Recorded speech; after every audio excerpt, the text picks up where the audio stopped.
explained away, and it cannot be buried beneath a list of unrelated issues that you all paraded before us. Thanks for telling me without telling me that, you're here, but you don't want to be. This is the fourth time you had angel families. Thanks for telling me you don't care. This cannot be buried under your slogans, your statistics, or excuses, and this just can't stand. So today, I bring this back to the buddy bench.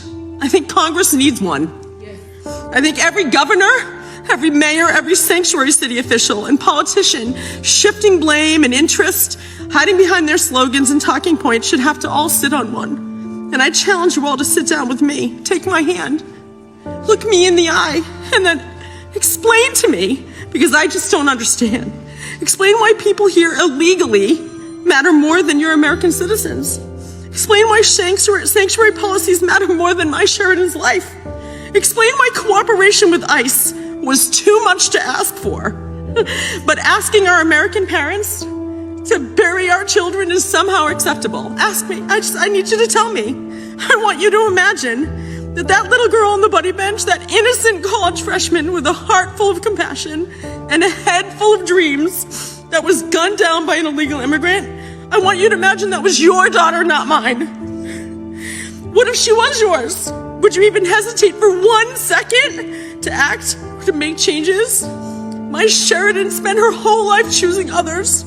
Today, I'm just asking this committee in our Congress, in our country, to choose her. She was worth protecting. She was worth saving. And she was worth your brave vote. To all of those who have supported us, who have prayed for us, who have cried with us, and to those who have had the courage to speak out and say Sheridan's name, thank you. Because every time you say her name, you give a piece of her back to us.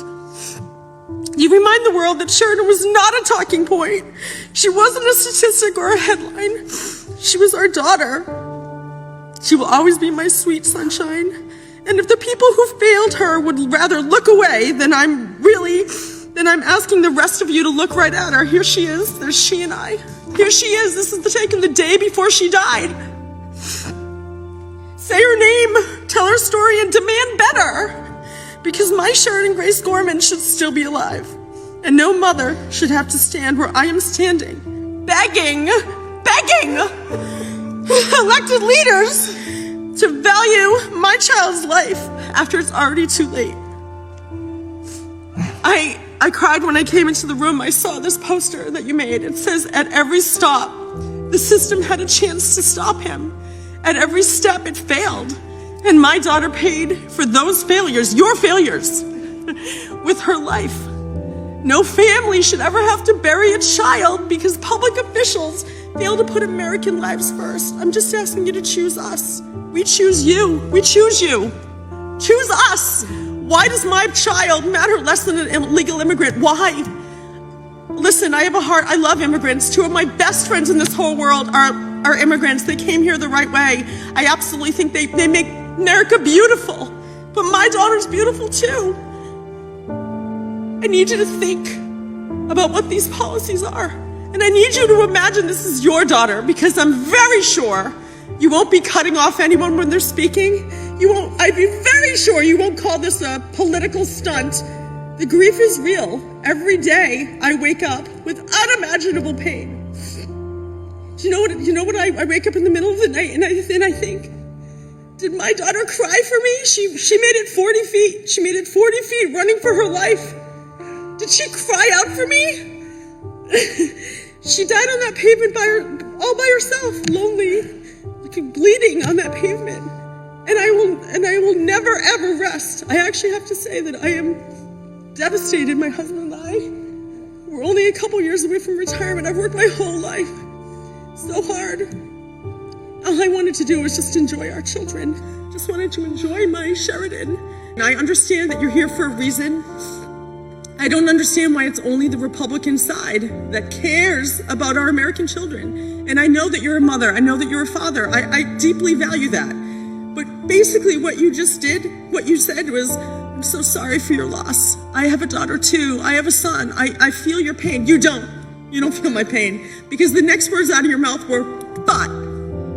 There's no but when your child is in a coffin. There's no but. And I need you to understand that. And if you ever want to talk about it, I'm here. I'm going to buy you a bench. You can put that on the record. I'm going to buy Congress a bench. And they can come and sit and hold my hand and look me in the eye and explain to me why illegal immigrants are more important than my daughter. I really want to know because I don't understand. There's so many steps. Yes, this man was arrested. He was arrested when he came to Chicago for stealing at a Macy's, apparently. And then because of cashless bail policies, they just released him back on the street.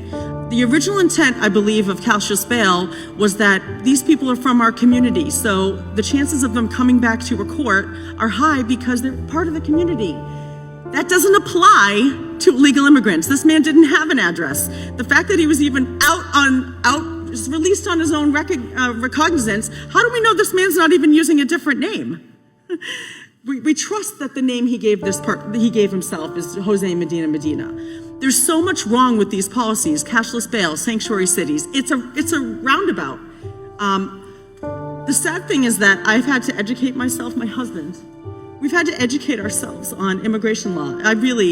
It's disgusting. There's so many little loopholes, and the fact that Chicago's not even allowed to ask if someone who commits a murder is an illegal immigrant. They're not allowed to store that information. That should tell you everything you need to know. It's an evasive game of shifting cards and shifting blame. And frankly, sitting here, yes, I'm thankful my daughter wasn't dismembered, I need people to think about that. You don't have to be a parent to feel the pain that we're feeling and the betrayal. One of the things that happened, I'm sorry I've done this, but one of the things that happened is we're in Chicago getting ready to claim my daughter's body, and the mayor there is naming a truck Abolish ICE, standing and laughing and joking while my daughter was just murdered there. What?